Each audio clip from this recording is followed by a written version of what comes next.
Second, any discussion? Sign, extensions, that will be carried. Item 3 is moved.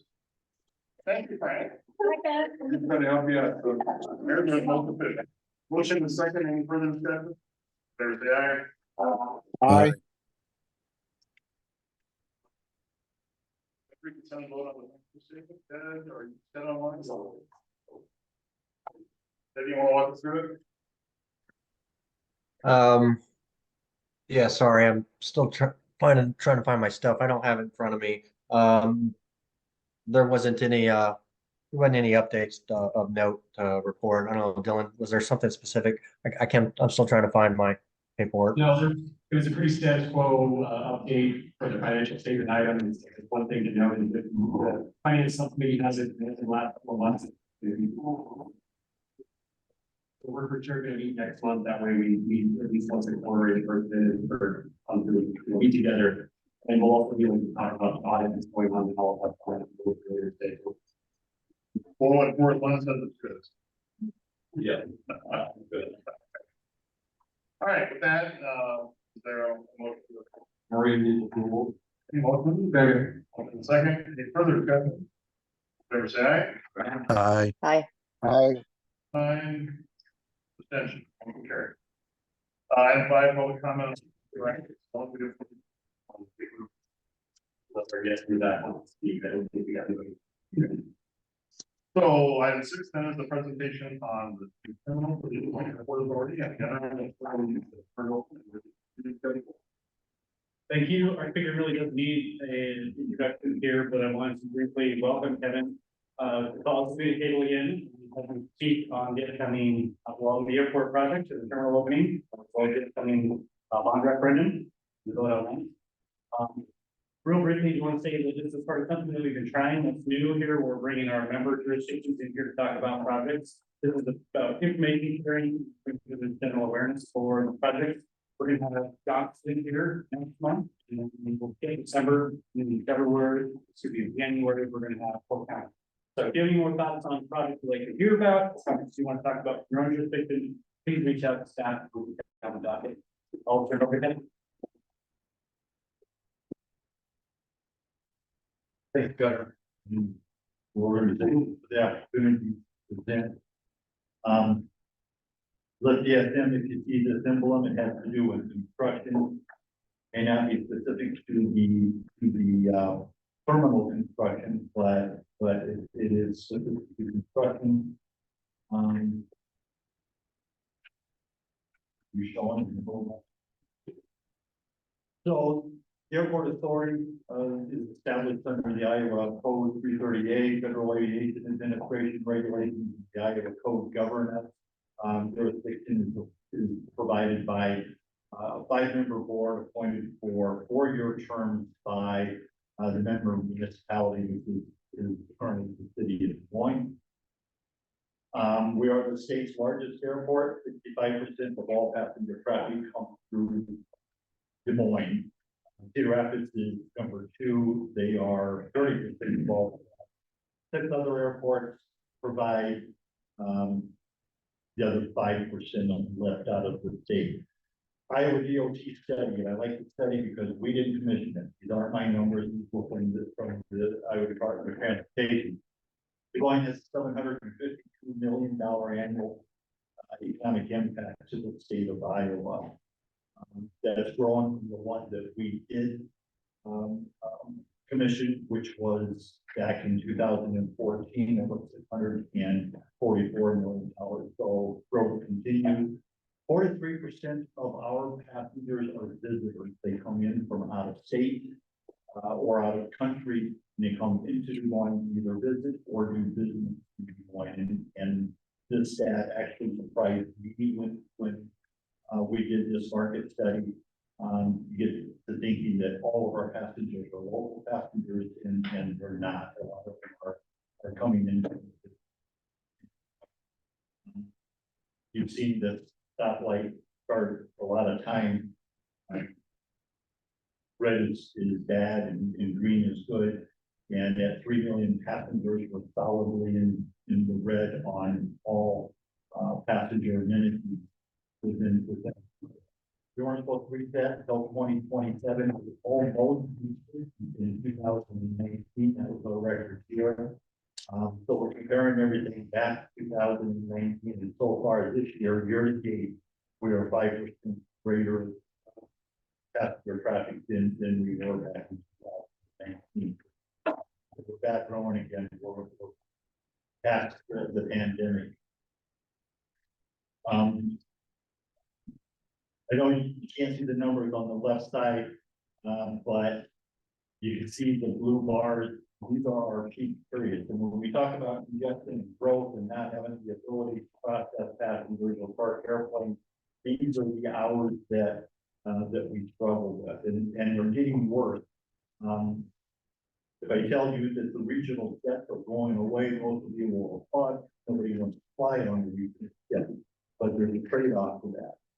If I need 280 seats going to Atlanta, for example, I can do that on 4 70-passenger regional jets. It passengers 4 options through the day to fly, and it spreads those passengers out. If I do it on 2 737, get all those passengers in the same time frame, you only have choices at that point. So that's the trade-off between regional and mainline, and our mainline traffic is growing. Anything at all happens at the airport. If we're running at full capacity today, we can handle it. But if there's any glitch at all, then we have problems. In this picture, this happened to be back in the winter time. We didn't have a terribly cold winter last winter, but one of the bag screening machines went down, and it had to be rebooted. And when it's rebooted, it takes about 20 minutes to bring it back up. And this was the end result of what the bags looked like with that 20-minute delay during a peak period. Similarly, on the passenger side, this was on a day when the screen carry-on bags. One of the lanes was down. We have 6 lanes, and one of them was down. And the screen, the passenger screen line went all the way down. We count the escalators and around the ticket counters. And I know passengers missed flights on that particular day. On the terminal project, when we get all done with the terminal project, this is what it will look like, except there's 2 additional gates that don't show on here. The reason they don't show is we have to put in a retaining wall along the floor to capture those gates. Those will make those gates very, very expensive, and they will be the last gates that are built. But otherwise, it's what the terminal will look like when we are completely done. In the meantime, we're going to use the existing concourses. That again is because of inflation and interest rates. Originally 14 gates built, completely done, everything done. The old terminal torn down was supposed to be $411 million. To build this first phase 1A, the budget is $445 million. Out of that, though, we get the worst congestion areas taken care of. Again, that's bag screening, passenger screening, bag planes, ticket counters, and then there'll be 6 gates on the back side. There'll be a new restaurant and some restrooms, terribly short adjustment space as well. There'll be additional restrooms there. Short bridge that connects the old concourses to the new processing area, and that's the way it will function until additional funding becomes available. Under construction right now is the garage come out. This is what a rendering of what the garage will look like. Curve around and go underneath the entrance road for the entrance to the new garage. There's a view coming down where that white car is heading out. And that's what the entrance will look like in the new garage. That's scheduled to be done late in 2024. It has 1,100 parking spaces. our existing garage, so 1,100 additional covered parking spaces. And that's what I have on the slide there. Again, there's a couple different depictions of the garage. Terminal itself. The front of the terminal, this terminal is being built under the construction manager at risk model. It has proven to be very efficient, cost savings doing it this way. I'm not sure how we did projects and we had a design build requirement with everybody in the room as the government would have had. To give you an example, curtain wall versus storefront and all that glass. Storefronts generally considerably cheaper. Put in, we didn't want storefront, we wanted curtain wall, it looked better, the architect wanted curtain wall. But the cost difference was prohibitive, we just wanted them to be able to get it done. Contractors at the table went back that night, sat down and actually figured out how to front curtain wall. Initially, it was going to be $20,000 more. That's doable, that's acceptable. But after they worked on it a little bit, they actually got it down to the same wall, same cost as what storefront would be, so that the terminal will have curtain wall on it.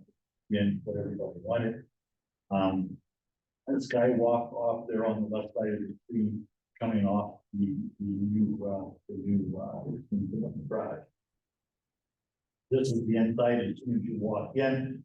Every other view airport, you'll be right at the ticket counter, checking in. Just a different view of that same thing, the two escalators going up on this side with the two escalators on the other side, and the center stairwell, as well as elevators that are inviting. Right now, it's amazing to see the number of people that should not be on escalators, elevators sitting right there, and they don't take. They're very uninviting. This will be primarily glass fronts on the elevator. Very visible, should be able to get people on there. The number of falls we have on our escalators is pretty astounding. Bag claim currently or initially 3 belts, 3 bag claim belts. Today we have 2. There will be room for a 4th in there. And then we go up to the 2nd floor. This is the meet and greet area where people will wait to pick up passengers. There is not a restaurant on the pre-screening side of the airport anymore, where there won't be. There will be a coffee shop with some food available. But the landside airport or restaurant does not do a good business. And it's pretty much a waste of space to put it in today.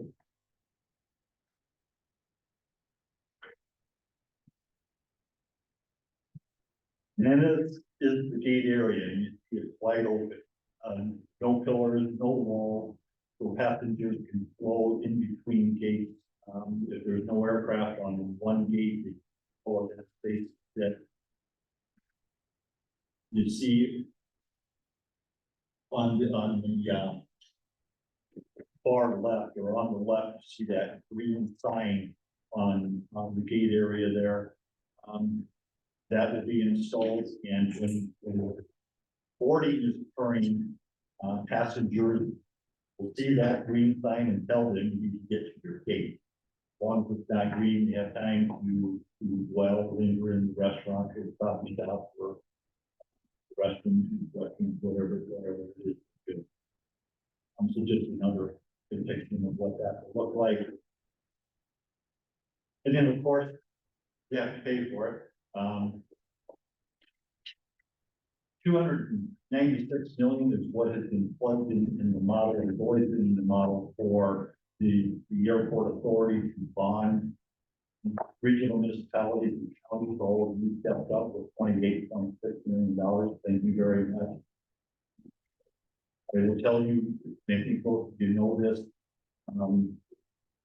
when we launched that, part of the reason we launched was we were reporting to the state and asking them for funds, and they said, local municipalities need to step up, need to be a reasonable authority.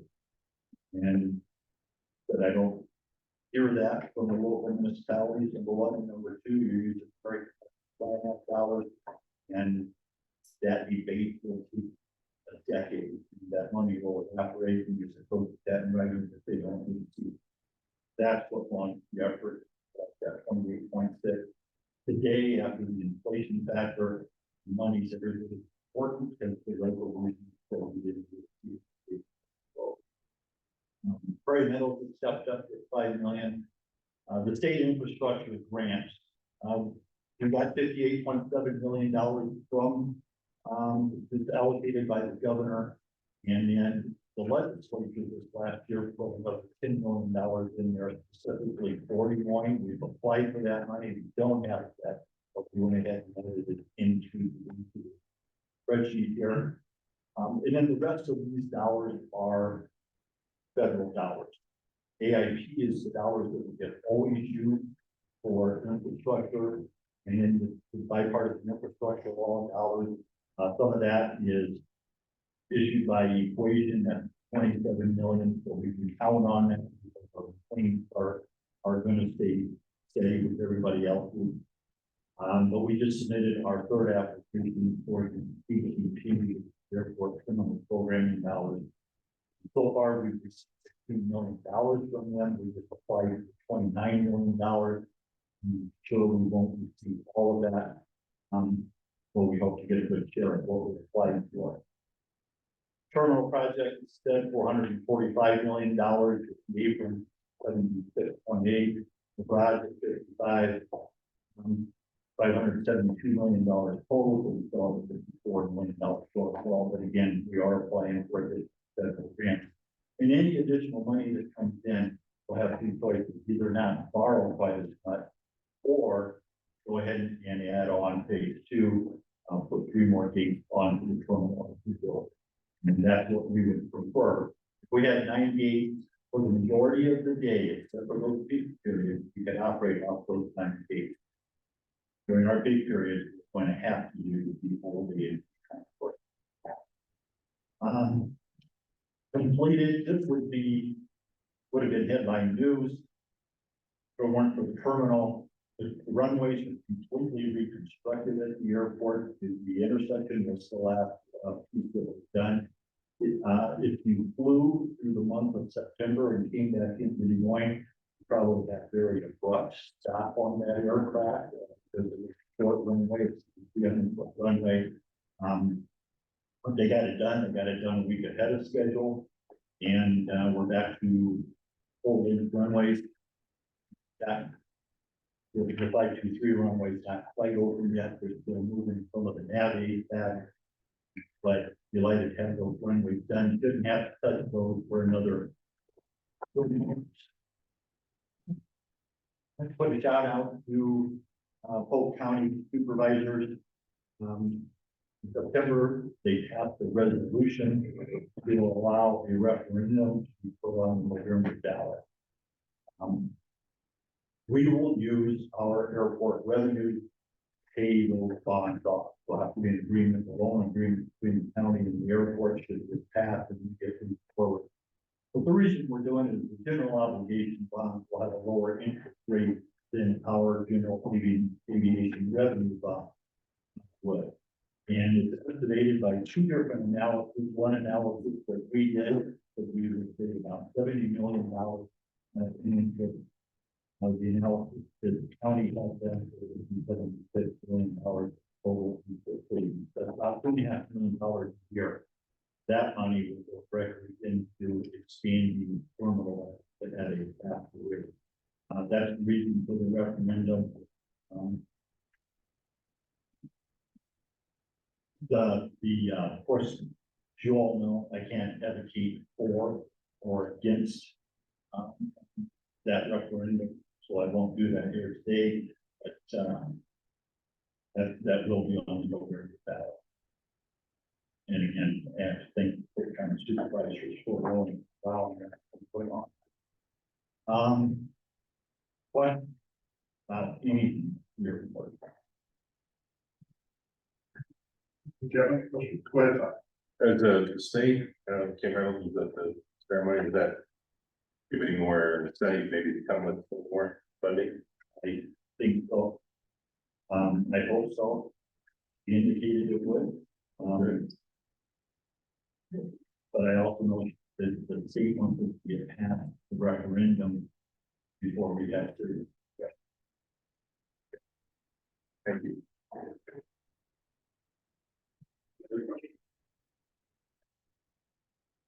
All right, Thank you. Thank you, Kevin. Appreciate it.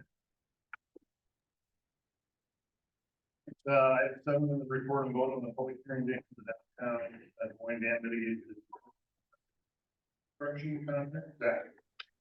Yes, thank you. The purpose of this item is to set a hearing date for the Harriet Street phase of the Downtown Water Trails project. As a reminder, as part of our federal grant agreement, the MPO has to be the contracting authority on this phase. However, there is no build grant funding that will be going into this phase. So the MPO's role in this part of the project will be to make payments to the contractor, which those will come from Icon into our Water Trails account, and we'll make those payments. We won't be doing any reimbursements because there won't be any build grant funds going in. And then we will still be responsible for approving any change orders that might come up with the Harriet Street phase of the project. But this item is to set the public hearing date for the bid letting, which occurred yesterday on October, or I guess on October 17th, a couple days ago. Once this is done, staff will put a notice out on November 1st in the register for this public hearing date. What will happen at the public hearing is a number of things, including adopting the plans, specifications, and the form of contract, as well as the estimated cost.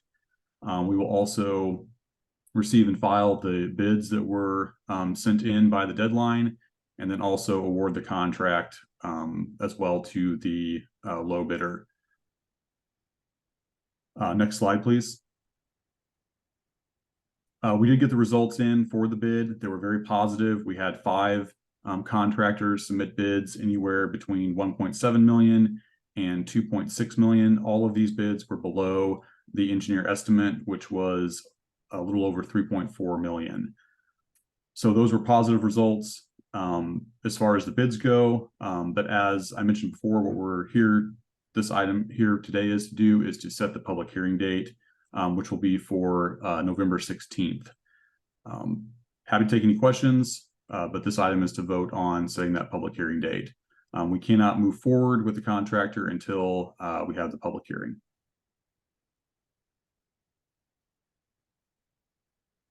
Zach? Yeah, it's actually this work, could see this be done over the winter or spring? Wait until spring.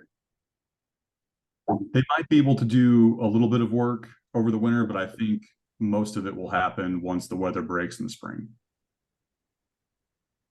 I would note that Peterson contracting a little bidder who is most likely, we go with a little bidder and not to be engineers recommending. They're doing this engineering work. We still, they're already mobilized on streets. That makes a little bit more and we will hear the state will allow us to do that.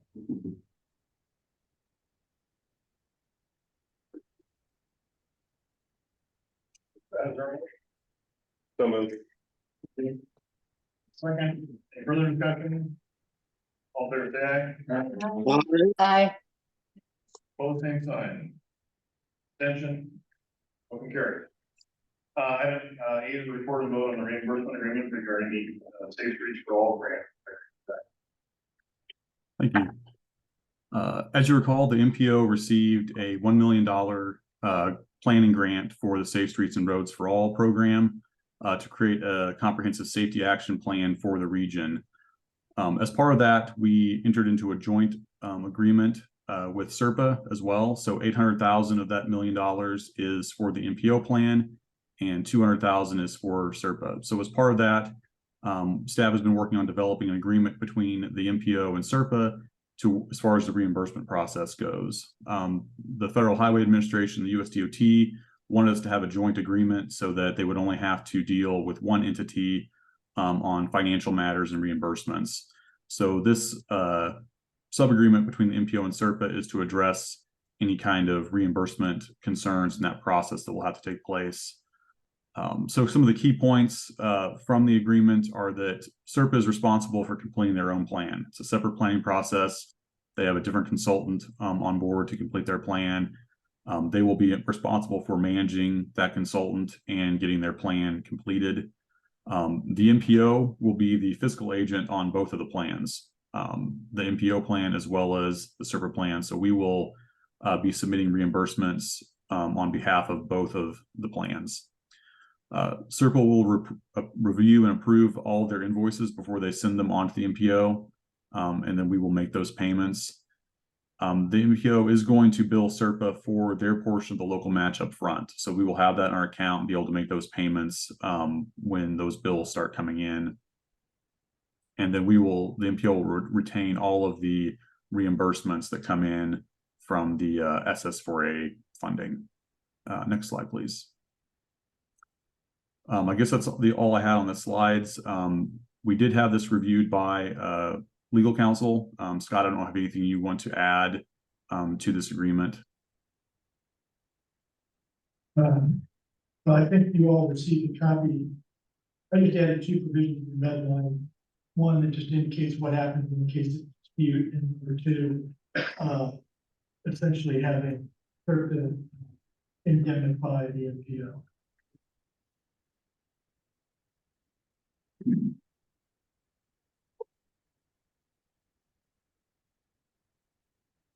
Discussion? Okay. Second. Second, thank you. Any further discussion? All in favor, say aye. Aye. Pose same sign. Abstentions? That motion carried. Item 9, report on the carbon reduction program funding. Thank you. This is an informational item on a new funding program that was included in the bipartisan infrastructure law. It's called the Carbon Reduction Program. This program is really targeted at transportation projects that reduce carbon-related emissions. And across the nation, there was $6.4 billion in available funding from 2023 through 2027. On the next slide here, this shows the amount of funding that is available to the MPO. So you can see that we have funding back to federal fiscal year 2023, kind of ranging between 1.3 and 1.4 million between 23 and 2027. We don't know if this program will continue on to federal fiscal year 2028. It might. We just aren't aware yet if that will happen. But as of right now, we have a little under $7 million available to us for the carbon reduction program. The type of eligible projects for this are included on the screen there. You can see these are ones that were listed by federal highway, traffic management, public transit, transportation alternative programs, congestion management, ITS, travel demand management. A lot of these things are things that oftentimes are in projects that are submitted for STBG funding in the past. So ITS, for example, we often award funding to ITS projects, as well as public transit and transportation alternative programs. So there's some crossover between the kind of projects we have awarded with STBG and what's eligible under this program. We have had some discussions about this, if you go to the next slide, regarding how we might award this funding out. We have the option to potentially award out a few years of the funding and then hold on to the rest for a little while until we can think about a more strategic way to spend that funding. We could award it all out in the 2028 cycle. However, in talking with the executive committee last week, it was pretty clear to staff that entering into some kind of planning and strategic strategy to determine a more impactful way to use this funding is worthwhile. So as long as this committee feels the same way as exec, then we will move forward with having more internal discussions as well as discussions with the board regarding how we might use this funding in a more strategic way across the region. Just one example that I'll throw out there is, we applied for the EV charger stations grant not too long ago. We have not heard yet back on whether or not we are going to receive that funding. However, that would be an eligible activity under this program. So if we don't receive that grant and the region would like to move forward with that that plan to buy chargers, we could use some of this funding to do that. So that's just an example of one way we might be able to think regionally about how this money is spent. We did reach out to the DOT to confirm that we are not required to program this funding right away. So we do have some time to think about how we might want to spend this funding from a DOT perspective.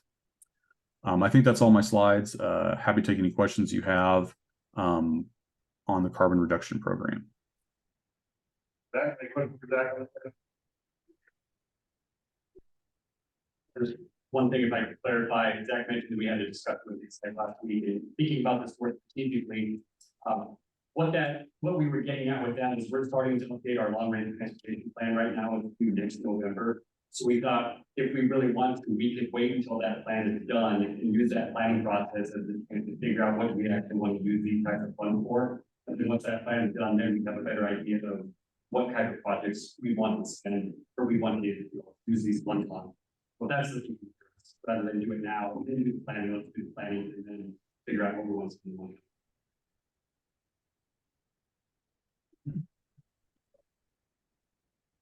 Right, moving on to item 10 is report on the EV charging reliability and accessibility upgrade program.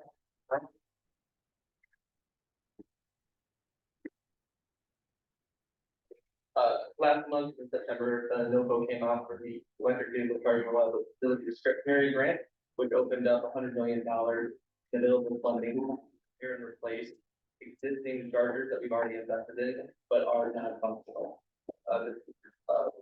Gives us 80% of the cost to replace those non-working chargers, and applications are going to be due December 13th. So we reached out to all the member communities to try and understand the need to for chargers to be replaced. In doing that, the Department of Energy has the alternative fuel data center, which had some chargers, but there were other no chargers that were eligible. The cities came back with Altoona, Des Moines, and Urbandale. There's a couple chargers in Urbandale that are car dealerships that may not be public, so we're working with their staff to figure out if those are eligible.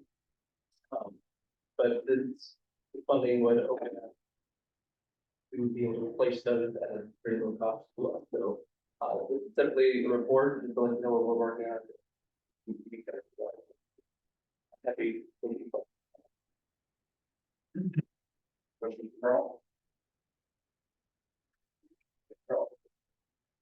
And item 11 is report on the Purple Heart Highway. Good afternoon, everyone. It's been a couple of months since we briefed everyone on Purple Heart Highway. You will recall that the Iowa DOT did a stakeholder engagement process and delivered an action plan to regional folks in the room here for implementation. And we took that on a road trip to Scottsdale. Stakeholders represented here by all the organizations down. And we hit a barrier earlier this summer when we learned of a policy adopted by the Farm Bureau noting that they would oppose any conversion of the divided highway to an state. That hadn't come up before, kind of surprisingly, but it hadn't. And so we did a lap with all of our stakeholders, including all the corridor communities, and said, where do you want to go from here? And what we heard from our supporters is unified interest in continuing to pursue that designation. There was unanimous belief that we invested a lot of time in cultivating trust-based relationships and continue working with those, and also they were open to exploring alternatives given the policy from the Farm Bureau. We did have the opportunity to sit down with two farmer members from the Polk County Farm Bureau, had a really enlightening conversation with them. There's a few safety measures that they want out of this engagement process. One is the potential for expanding the exemption zone for a minimum speed further to the west. That would make them use a different exit calmer, and also potential for a beacon pilot program that would give real-time information to signs on the corridor, the traffic would understand what we do on the corridor. They were receptive to both those ideas, willing to participate in those any way they can. And then the really interesting thing that came out of it is they're seeing bypass, that's a near term solution. They think they're going to run out of time on that corridor, given the increase in traffic. And it's an open question in their minds of how long they actually have. They are operating a guess maybe 10 years. I won't go on this a little too much, but we did want to make sure that the views of the farmer members were represented in the broader farming community. So we talked with Maggie Cannon, recommended by Farm Bureau, teaching things out. He was really receptive to the notion of exploring alternatives and said that's been a hot button issue with all the members for a long time. Again, kind of surprising it didn't come out in the Iowa DOT engagement process nor in our engagement process. Took us all this time to really get to it. I think that's the heart of the matter of what at least the farm community is looking for. So the key insights here, this kind of come across as pretty obvious, but an alternative route would be desirable by many different stakeholders, definitely safer for farmers, would reduce slowing vehicles on the corridor, providing increasing safety for the user, would also make it easier to pursue interstate designation. The other thing that I think is important to note here is that we can unhear what we have learned. The farmer members are saying our safety is diminishing as traffic increases, and we feel like there's a safety issue here. We have a professional responsibility to look into solutions for that, regardless of the interstate traffic. So now I'd like to talk briefly about where we see this effort going. We're going to continue on with phase 2, where we're implementing the Iowa DOT action plan. There's a couple additional pieces that need to happen concurrently. One of those is to make sure we're protecting, preserving nutrient use in the corridor by the ag users. Then also starting to look long term of how we can help develop that whole corridor. I'm going to dive into those a little bit more detail here. In terms of phase 3, there's a few different things that we can do here. One, obviously we need to support the Iowa DOT in its effort to examine the exemption zone for minimum speeds. We've identified the Iowa DOT as being the lead on that, and do its support role there. Same with the Beacon program, we need to support the DOT on that case. Then just considering conversations with stakeholders, if there's any additional protections that might be needed. Phase 4, we're looking at a master plan here. I think we can do it incrementally. First and foremost would be an alternatives analysis, where we can start to look at what are the potential options for getting farm equipment from the north side to the south side of the bypass. What does that look like? That's not an easy question to answer. There's been some napkin tabletop level discussions in the past, but if we're serious about this, we need to go into more depth. So that would be the first thing. And then from there, we might want to consider doing some development scenario planning, looking at target industries, and then potentially doing an economic impact study. You'll notice Kevin, he's been around long enough to know that you're asking for a lot of money, you gotta show what the return is. So we might be in a position where we're gonna want to show what a return for energy. So immediate next steps, we're going to coordinate with the DOT on the pilot program and the state exemption. We have a meeting scheduled with the ag stakeholder and leaders of the ad hoc ag stakeholders group. We're going to connect with them actually tomorrow. And then, start to develop an outline sequencing for a corridor master plan, develop the scope, cost, et cetera. And then we're looking to potentially bring proposals back to you as early as next month for formal consideration. I believe that's it for me. Yeah. Happy to take any questions. I've covered a lot here. There's probably more that I could go into, but wanted to get to the speed. Yes. Yeah, is there some, I remember when this all happened, the bridge was taken down somewhere. Where is the, what kind of route are we talking about that would we would buy off or that they would be satisfied with agriculture? I think we're finally at the point where we can have a meaningful conversation and answer those questions. Today, I can't stand here in good faith. There's nothing on a map we could point to say this, but there's a few different things that you could point to. None of them are cheap or easy. But I think we need to have an open dialogue with them to see which one scratch would be able to that. okay.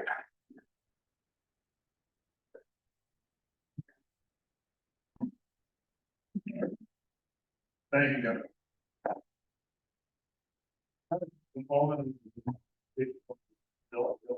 Thank you. Last month, I shared these three key recommendations with you of things I heard in the last several months. As I talked to everybody and thinking about how we can move forward on things.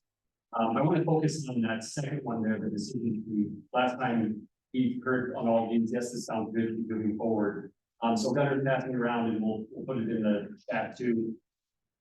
A decision tree. So what you see there on the screen and what's being handed out, and you can look at this in greater detail.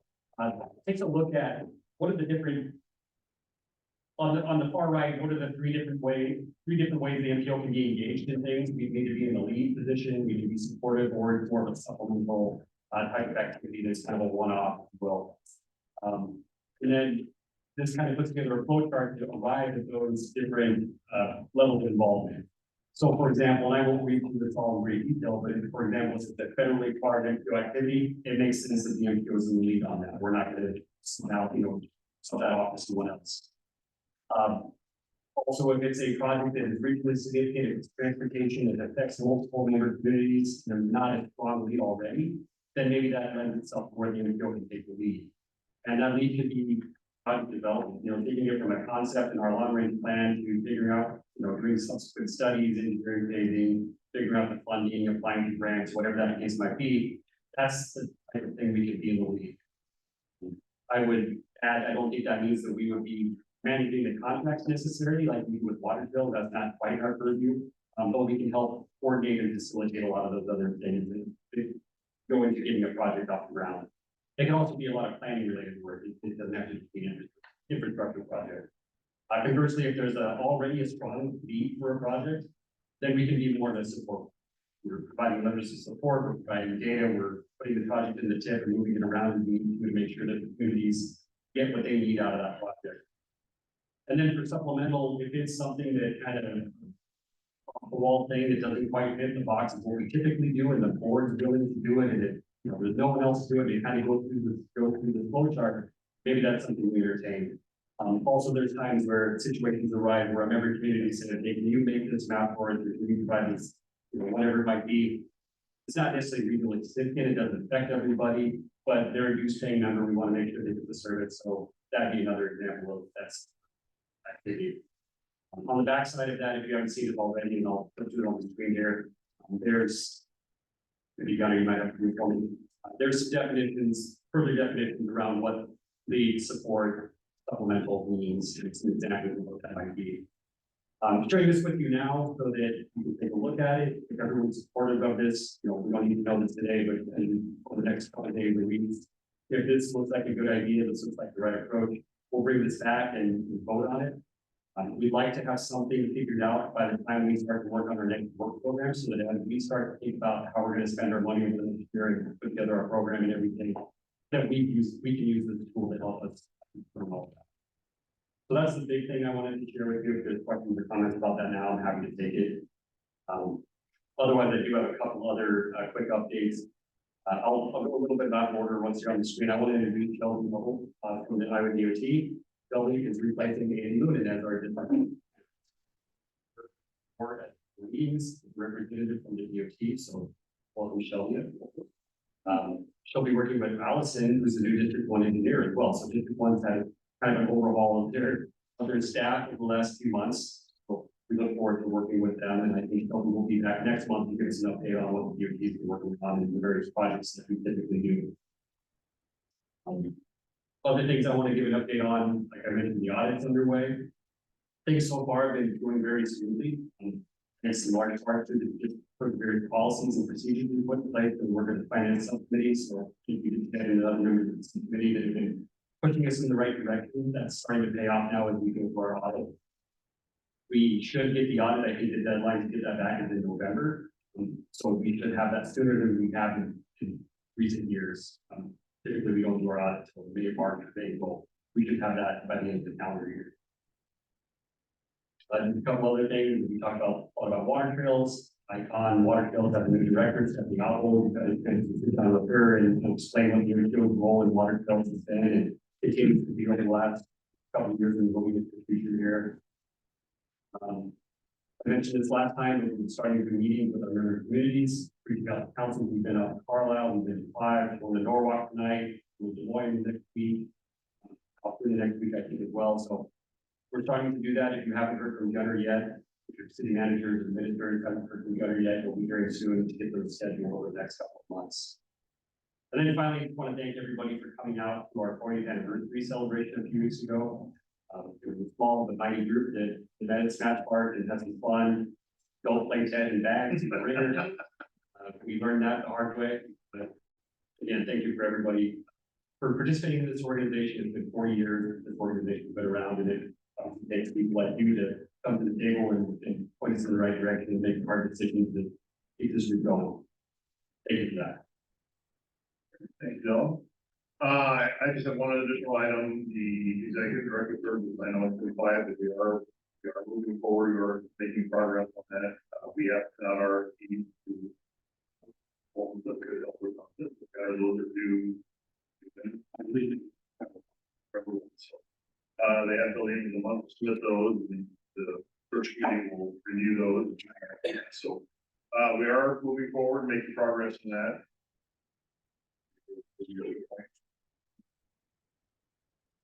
More news to share on that. Is there a budget or, Church. I think we have something in the budget, we have 20,000.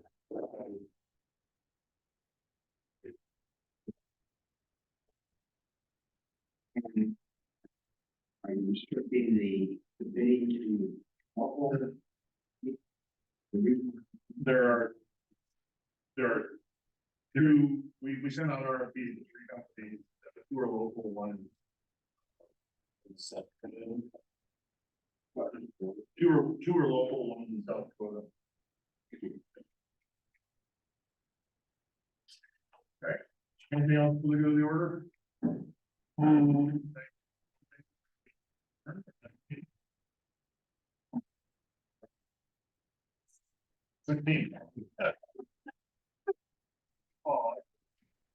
Thank you, everybody. Have a good day.